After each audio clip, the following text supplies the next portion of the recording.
Elumbulassery KAUP school വാർഷികാഘോഷവും യാത്രയയപ്പും സംഘടിപ്പിച്ചു.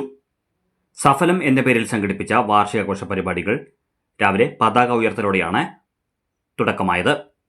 വൈകിട്ട് 5:30 കുട്ടികളുടെ കലാപരിപാടികൾക്ക് തുടക്കം കുറിച്ചു. 7 മണിക്ക് നടന്ന വാർഷികാഘോഷ യാത്രയയപ്പ് സമ്മേളനം കരിമ്പുഴ ഗ്രാമപഞ്ചായത്ത് പ്രസിഡന്റ് ഷീബ പാട്ടത്തൊടിയുടെ അധ്യക്ഷതയിൽ അഡ്വക്കേറ്റ് K. പ്രേംകുമാർ MLA ഉദ്ഘാടനം ചെയ്തു. അതിന്റെ വാർഷികാഘോഷവും യാത്രയയപ്പ് സമ്മേളനവും പ്രൗഢോജ്വലമായ നിലയിൽ ഇവിടെ സംഘടിപ്പിക്കുകയാണ്. നമുക്ക് ഉറപ്പിച്ചു പറയാനാകും, നമ്മുടെ രാജ്യത്ത്, നമ്മുടെ സംസ്ഥാനത്ത് മാത്രമാണ് ഇങ്ങനെ കുട്ടികൾക്ക് അവരുടെ പഠനവുമായി ബന്ധപ്പെട്ട പാഠ്യേതര പ്രവർത്തനങ്ങൾ ഉൾപ്പെടെയുള്ള വ്യത്യസ്തമാർന്ന നിലയിലുള്ള അവരുടെ സർഗാത്മകമായ കഴിവുകളെ നല്ല നിലയിൽ സമൂഹത്തിനാകെ ഗുണപരമാകുന്ന നിലയിൽ പ്രയോജനപ്പെടുത്തി മുന്നോട്ട് പോകാൻ കഴിയുന്നത്.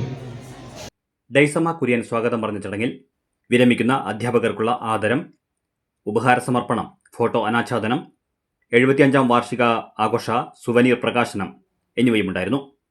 വിരമിക്കുന്ന അധ്യാപകർ സ്കൂളിന് സമർപ്പിക്കുന്ന ഇരിപ്പിട സൗകര്യങ്ങളുടെ ഏറ്റുവാങ്ങൽ, വിവിധ അവാർഡുകൾ കരസ്ഥമാക്കിയവർക്കുള്ള അനുമോദനം, ജില്ലാ ഉപജില്ലാ കലോത്സവ കായികമേളകളിൽ വിജയിച്ചവർക്കുള്ള അനുമോദനം എന്നിവയും നടന്നു. PTA, MPTA, പഞ്ചായത്ത് ജനപ്രതിനിധികൾ, അധ്യാപകർ, വിവിധ രാഷ്ട്രീയ കക്ഷി പ്രതിനിധികൾ തുടങ്ങിയവർ സംസാരിച്ചു. 9 മണിയോടെ കലാപരിപാടികൾക്ക് വീണ്ടും തുടക്കമായി.